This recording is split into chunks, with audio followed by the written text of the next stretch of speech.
వామ్మో! 'Toxic' movie hit కావాలంటే ఎన్ని కోట్లు కలెక్ట్ చేయాలో తెలుసా? ఈ టాక్‌తో అది సాధ్యమవుతుందా? 'కేజీఎఫ్' మూవీ తర్వాత చాలా గ్యాప్‌తో యష్ గారు 'టాక్సిక్' మూవీతో మన ముందుకు వచ్చాడు.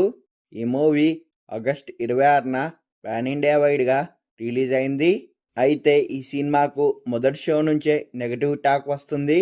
ఈ యాక్షన్, రొమాన్స్ భారీగా ఉండటం, ఎమోషన్ ఏది వర్కౌట్ అవ్వకపోవడం, బాగా సాగదీయడం, అక్కర్లేని సన్నివేశాలు, క్లైమాక్స్లో సైకలాజికల్ సీన్స్ పెట్టడం, ఇలాంటి వాటితో సినిమా ఫ్యాన్స్నే కాదు సగటు ప్రేక్షకుల్ని కూడా ఎవరిని మెప్పించలేకపోయింది.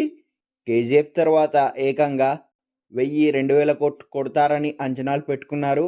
కానీ ఈ టాక్ చూస్తుంటే మాత్రం 1000 కోట్లు కొడుతుందా అనే డౌట్ కూడా వస్తుంది. ఈ సినిమాకు రిలీజ్కు ముందు భారీగా అంచనాలు ఉండడంతో థియేట్రికల్ బిజినెస్ బాగానే జరిగింది. ఈ సినిమాకు యష్ కన్నడ హీరో కావడంతో కన్నడలో ఏకంగా 100 కోట్లకు పైగా థియేట్రికల్ రైట్స్ అమ్మారు. నైజాం 45 కోట్లకు, ఆంధ్ర 45 కోట్లకు, సీడెడ్ 10 కోట్లకు, ఇలా తెలుగు రాష్ట్రాల్లో కూడా 100 కోట్లకు పైగా ఈ సినిమా రైట్స్ను కొన్నారు దిల్ రాజు. తమిళనాడు 45 కోట్లు, కేరళ 15 కోట్లు, రెస్ట్ ఆఫ్ ఇండియా 75 కోట్లు, ఓవర్సీస్ 70 కోట్లకు అమ్ముడయ్యాయి. మొత్తంగా 405 కోట్లకి ప్రపంచవ్యాప్తంగా toxic movie cinema theatrical business జరిగింది.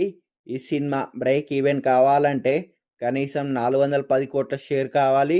అంటే దాదాపు 820 కోట్ల గ్రాస్ వసూలు చేయాలి. ఇక క్లీన్ హిట్ అవ్వాలంటే 900 కోట్ల గ్రాస్ వసూలు చేయాల్సిందే. ఈ సినిమాకు 1000 కోట్ల గ్రాస్ టార్గెట్ పెట్టుకొని దిగారు. మరి ఈ టాక్తో అన్ని కోట్లు వస్తాయా లేదా చూడాలి మరి. అయితే ముందు నుంచి కూడా ఉన్న హైప్తో ఇవన్నీ ఏమైనా కలిసి వచ్చి టాక్సిక్ మూవీ 1000 కోట్లు కలెక్షన్లు వచ్చి హిట్ అవుతుందో చూడాలి మరి.